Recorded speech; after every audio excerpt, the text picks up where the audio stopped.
cross. But what we're going to is called Beyond the Miracle. And so we're going to be looking at all the miracles of Jesus. And we're going to be analyzing not just these miracles from a like a outside looking in standpoint, but the reality that there's something about what Jesus is doing to reveal something about himself. And I think it's so easy for us to not quite understand the reality and the depths of what God is doing in these moments and in these miracles. And so what we are going to do is see the deeper realities of every jar that is turned from water to wine, or every storm that is silenced by Christ himself, every grave command that he does. There is something about the miracle that in itself is not a final destination. There are signs pointing to a greater reality, the climax of what Jesus is alluding to, his death, burial, and resurrection, and a beautiful story that so is important for us to fully understand. And so we're going to be in John 2, 1 through 11. And miracles are fun. They're entertaining. And I think in today's world, it's like everything becomes a miracle. It's like, seriously, is that a miracle? And I know when my wife comes home, and sometimes I say, man, it's a miracle that the house is clean. But the reality is it's not a miracle, right? A miracle is when the laws of thermodynamics completely just don't follow its course. And something crazy, divinely, does something that in this world, within time, space, and matter, cannot do humanistically, scientifically plausible. And so we're going to see Jesus do some divine things that only Christ can do in these miracles that point to the greater truth that he is God and that he has come to truly redeem and save us. Let's just open in prayer. And so, dear Lord, I just thank you for this passage. I thank you for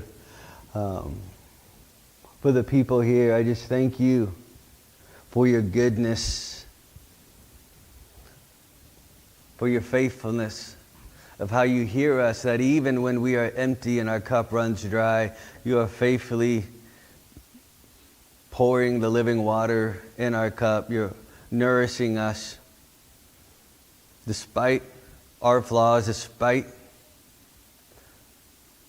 the addictions or habits that we know are very toxic. God, you are a God who sees, hears. And so I just pray that miraculously that you intervene in our lives in a way that only you can, to reveal something about you, something that we need.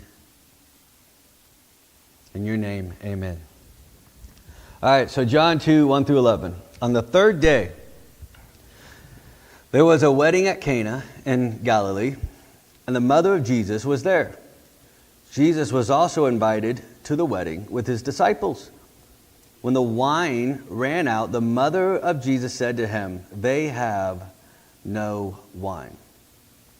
And Jesus said to her, "Woman, what does this have to do with me? My hour has not come yet." His mother said to his servants, "Do whatever he tells you." Now there were 6 stone water jars. They were for the Jewish rites of purification, each holding 20 or 30 gallons. Jesus said to the servants, "Fill the jars with water," and they filled them up to the brim. And he said to them, "Now draw some out and take it to the master of the feast." So they took it. When the master of the feast tasted the water, now become wine, and did not know where it came from, though the servants who had drawn the water knew, the master of the feast called the bridegroom and said to him, "Everyone serves the good wine first, and when the people have drunk freely, then the poor wine. But you have kept the good wine until now." This, the first of his signs, Jesus did at Cana in Galilee, and manifested his glory, and his disciples believed in him. You know, I remember Megan and I's wedding day. It was the coldest day of our lives. And we wanted an outside wedding. And so everyone suffered, didn't we? It was the quickest wedding. So it was a good wedding, but it was like 34, 35 degrees probably outside. It was foggy. And I remember just being like feeling like I'm the coldest person out here, but then Megan's just wearing a dress. And so I just felt bad at complaining because I had a tuxedo. But like if we had a video of it, my legs would just be shaking like this. And so it looked like I absolutely did not know what I was getting myself into. It's like, what am I doing getting married here? But we planned all the details and everything went really according to plan. But one thing that we did drop the ball on, and I know you would agree with this with me, is that we looked for a cheap DJ.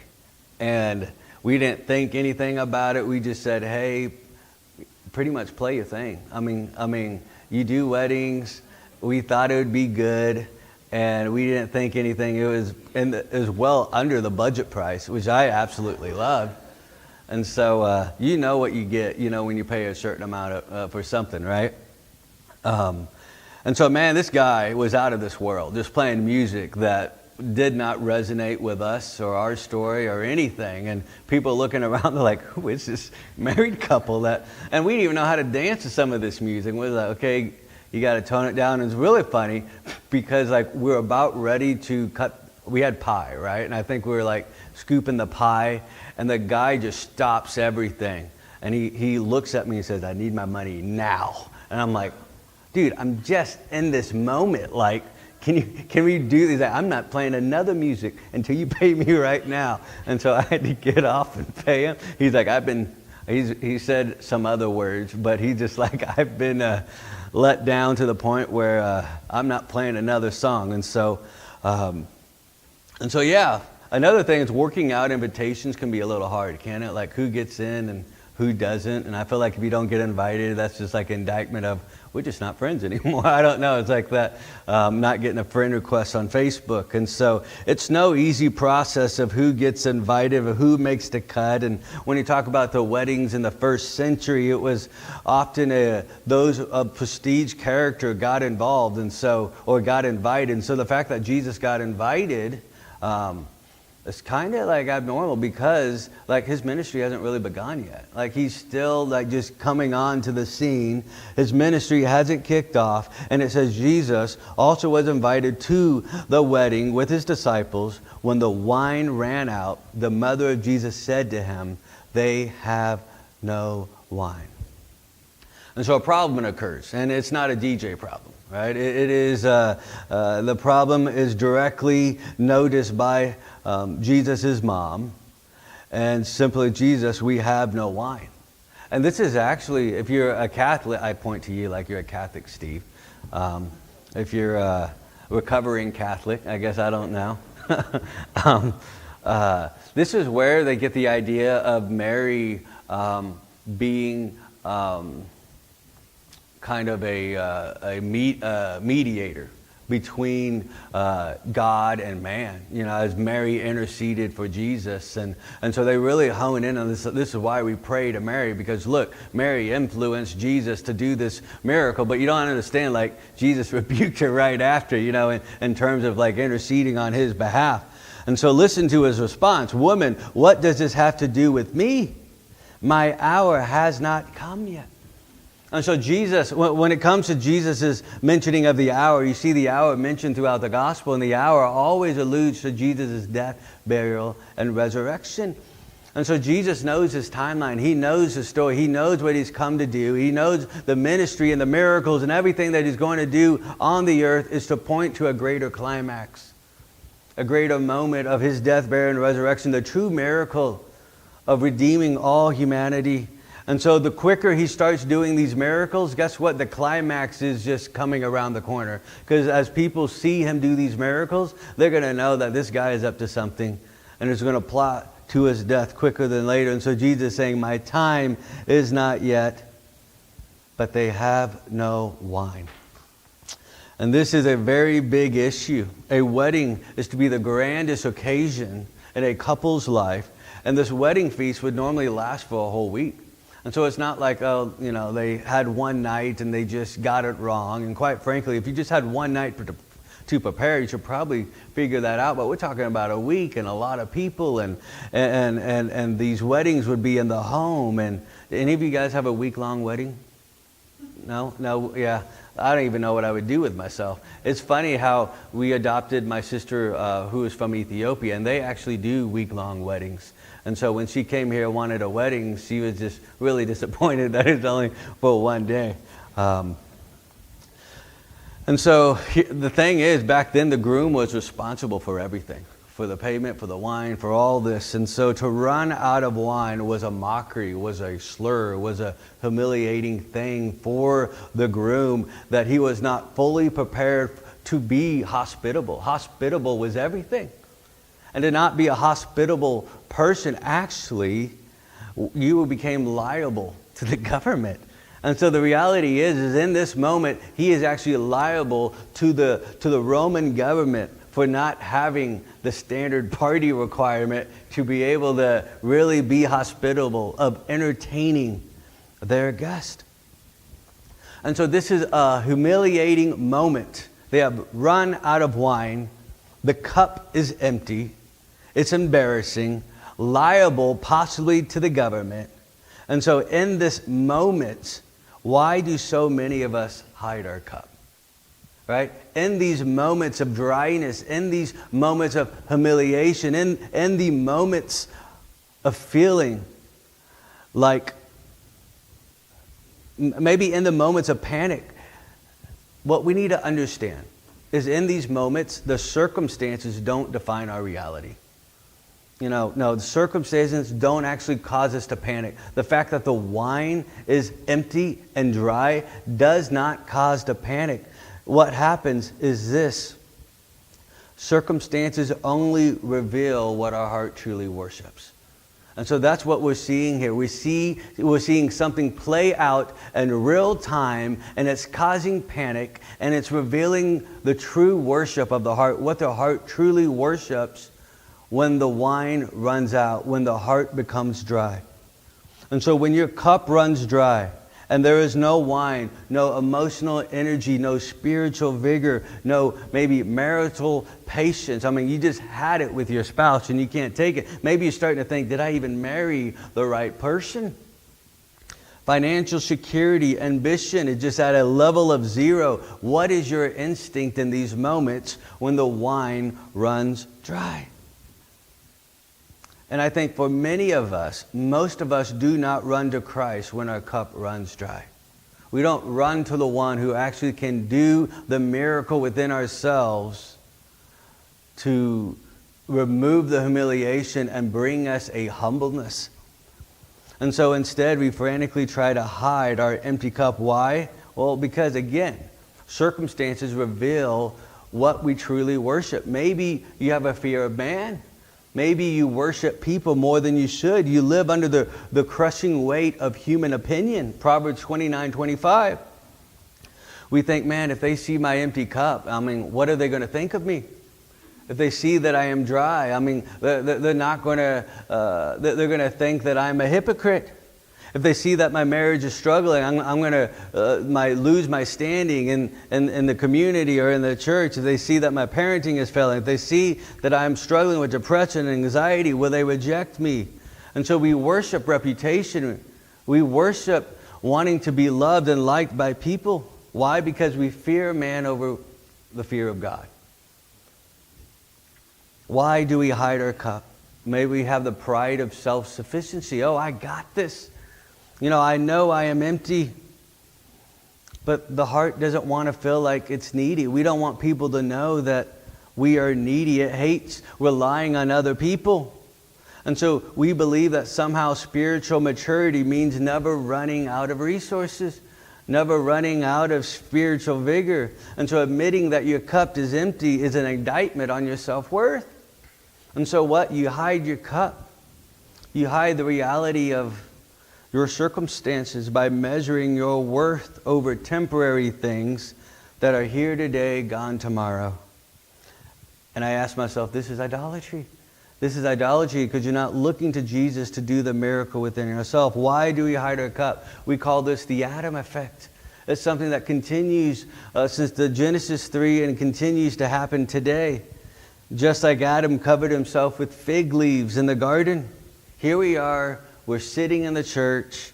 holding, maybe your heart is completely empty. Maybe you are completely dry when it comes to your spiritual allegiance with Christ, but you're smiling and you're nodding and you're here and at the same time you're terrified.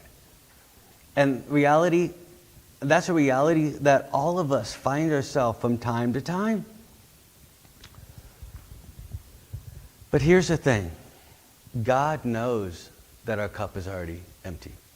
And we talked about that today in the Bible study. He sees everything. He has eyes of fire. He knows exactly where we are at spiritually. And notice here, Christ does not mock the groom when he has no more wine. He doesn't say, man, like, this is indictment on you. Let's leave the party. We'll go to something else. He does not try to expose him or humiliate him. Jesus quietly moves into the spaces of the secret shame. He moves in there and does an amazing miracle. He offers himself in the driest moment of this party. You see, in the Bible, wine was a symbol of joy. And you see this metaphor happen all throughout the Old Testament and the New Testament of wine being a metaphor for joy. And so when Mary looks at Jesus and says, there is no wine, essentially she's saying there is no joy. There is no joy here in this moment. And so she's not promoting, hey, there is no wine. Hey, we all need to get slammed here, right? We need more alcohol. We need to enjoy. She's not really doing. Her concern was humiliation. Her concern was there not being a hospitality, any joy in this environment. And so look what it says in 2:11. This, the first of his signs, Jesus did at Cana in Galilee and manifested his glory. I love this when John talks about this miracle. He's referring to this miracle as a sign. And I think that's very important for us to understand if we want to know the context of what a miracle is. It's a sign. It's a sign. It's a sign. It's a sign of something greater than itself, right? When you talk about beyond the miracle, something is happening right here that is revealing something important for you and I to understand. It depicts a deeper spiritual reality. More importantly, lifelessness apart from Christ. And so it says in 6, now there are 6 stone water jars there for the Jewish rites of purification, each holding 20 or 30 gallons. You know, it's not an identical coincidence of the measurement here of what we see. That the water that Jesus transformed actually contained in jars. It says here, why is it contained in jars? For the Jewish rites for purification. And so the jars were constructed in a way, they were made out of stone because stone was the unique way to preserve the wine from contamination, to keep it pure, to keep it clean. And so the Judaism of Christ's day was obsessed with ceremonial cleanness. This is what they were all about, was obeying the law of Moses, and the law of Moses somehow in some way, through their obedience, ceremonial cleaning them. And so when you talk about ceremonial cleanness, we're talking about, if you have a skin disease, you're not coming to this party. I have a skin disease on my arm. I'm not coming to the party. I'm ceremonial unclean. Body fluid, dietary laws, Sabbath restriction. But here was the problem. You have all these Jews so focused on ceremonial cleansing that they were doing a lot of scrubbing and showering, and the law of traditional piety and the law of Moses obedience, that they were getting clean on the outside, but the inward cleansing, it was not happening. And Jesus sees this, and he's exposing it in this miracle. It's the beginning miracle of him actually fulfilling the law, the new covenant. And so for John, the sign, the beyond the miracle, the spiritual reality, points head on to an empty, Christless religion, Judaism, doing a lot of scrubbing, but not a lot of cleaning. And so it says here that there were 6 stone water jars. We know that 7 is a symbolic number for perfection, for fulfillment, for completion. And so for there to only be 6 jars, I don't know, but it sounds a little incomplete. It sounds like something is not fully adding up, like this old covenant of faith. This Mosaic law is not fully complete. It's not fully sufficient to be able to do and deal with humanity's sin problem.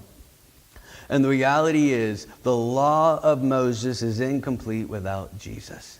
And Jesus is coming onto the scene, and he's doing something amazing here in this first miracle of him fulfilling the Mosaic laws and beginning to usher in a new reality, a new spiritual avenue for humanity to worship and to be actually one with the Father through himself. And so this completeness is one of the major themes of John. It says in John 1:17, "For the law was given through Moses, grace and truth came through Jesus Christ." And so Jesus Christ came to do away with the imperfections of the law and put in their place a new wine, right? A new wine of the gospel of grace. And so we have to ask ourselves, as we look at this miracle, we have to reflect on our own life. Do I suffer from a Christless religion? Do I suffer from a Christless reality when it comes to my marriage, when it comes to my faith, when it comes to my everyday worship and living? Because I think for a lot of us, we can do a lot of scrubbing, but not a lot of cleaning. Right? We can do a lot of scrubbing, looking good on the outside, showing up to church, saying the right things, being part of the religious, traditional system. But actually, have we actually come to Christ empty, what kind of Hudson talked about today, empty, and allowing Christ to fill us up with his new wine? And so maybe what Mary said at the wedding is true for us. We have no wine, right? We have no gospel. We have no joy. Apart from the gospel, there is no joy. Apart from Jesus Christ, there is no hope. And so a lifeless religion results in an increasing decay of joy. Truly, joy is only found in the Lord. And so without Christ, how can one truly be joyful? If you think about it, there is no cleansing of our guilt. Like we inherit the sins of Adam, there is no cleansing of that guilt apart from Jesus. How can we be joyful? There is no transforming by the power of the Spirit. How can we be joyful without the Spirit work in our life? There is no change of the old Adam to the new Adam. Truly, Jesus is the source of our joy. No power to be made new, no water into wine without Jesus. He is the source of our joy. And so just as the wine has run out, so has the Christless Jewish religion. And Jesus makes his mark at this wedding. He's a game changer. He's a difference maker. In the same way, he is our difference maker and how we deal with everyday realities of our life. And so as John is writing and recalling Jesus' first miracle that is recorded, he does so actually as an eyewitness. He was here at this party, and he heard Jesus say this, "Fill the jars with water," and they filled them up to the brim.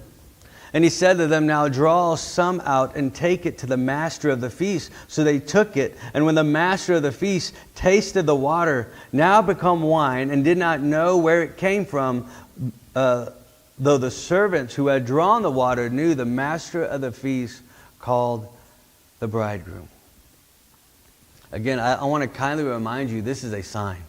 It's a sign. This is the first sign Jesus did in Cana in Galilee. That's what John refers to this miracle, as a sign. And notice the abundance of life and joy that Jesus gives.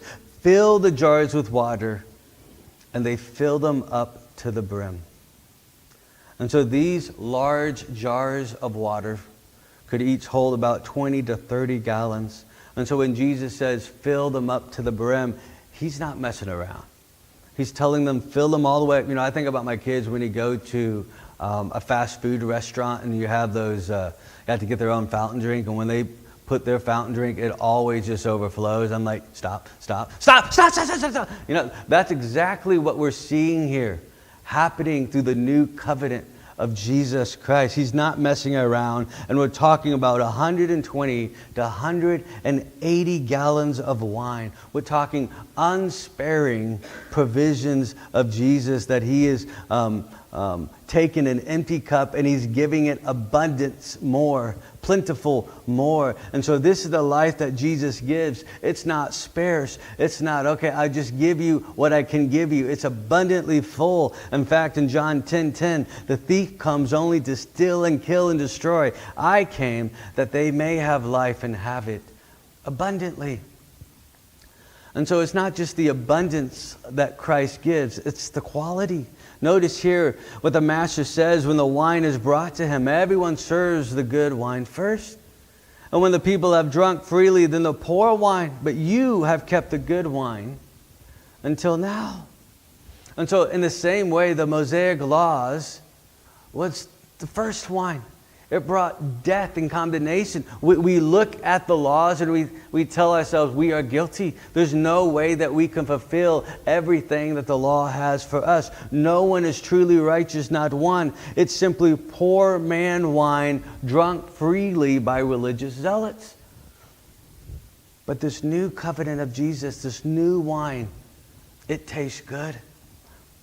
Why? Not just because of the quality, but the quality matches the quantity, the fullness of God's grace. It is abundance and is overflowing. And I don't know about you, but in my sin, in my emptiness, in my dryness, there is something beautiful to be able to look to the heavens and say, Lord, fill my cup. And when you pray and you cry out to him, he fills it abundantly in wisdom and in understanding and peace and in his grace.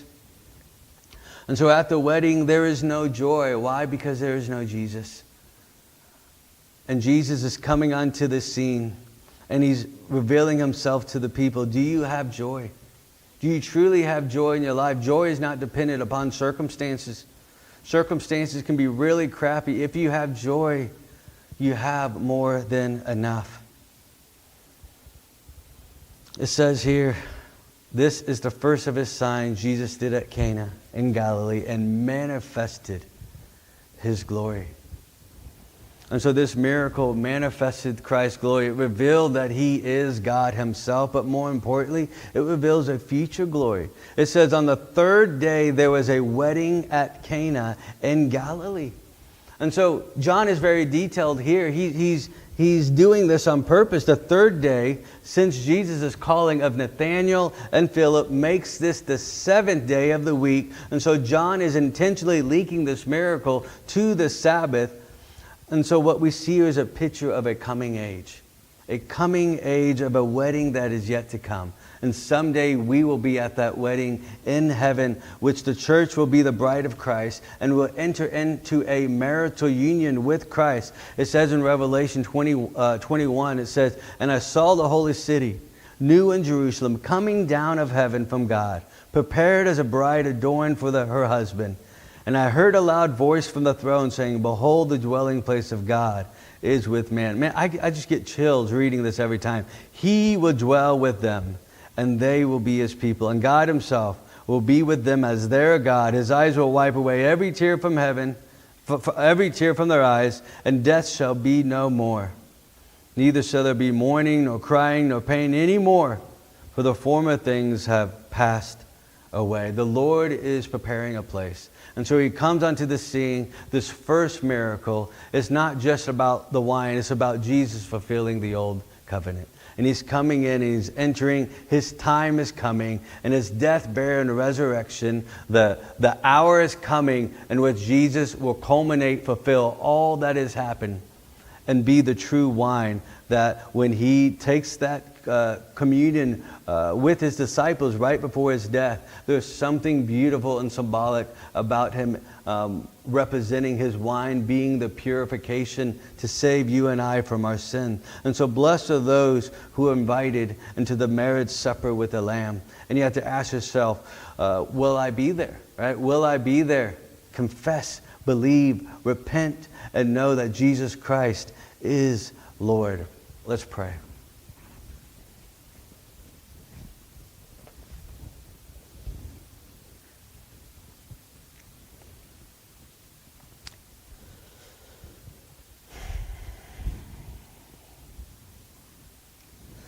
Dear Lord,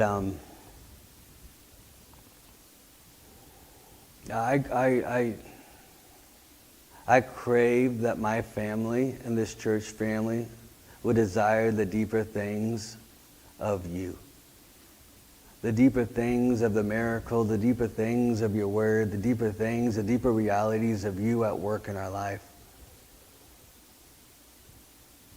And here is this marriage that's started off kind of shaky.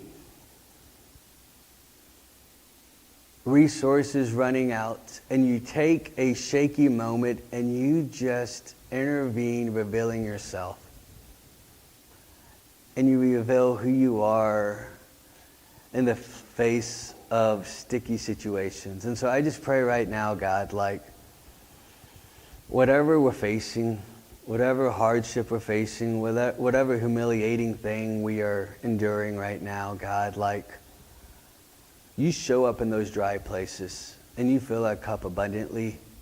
And so I just pray that we allow ourselves to be vulnerable and ready, not trying to stick with this, what the Jews did, and just stick with the first wine and just think it's good. Like you have come to fulfill and do something we can't do, something greater, something miraculous.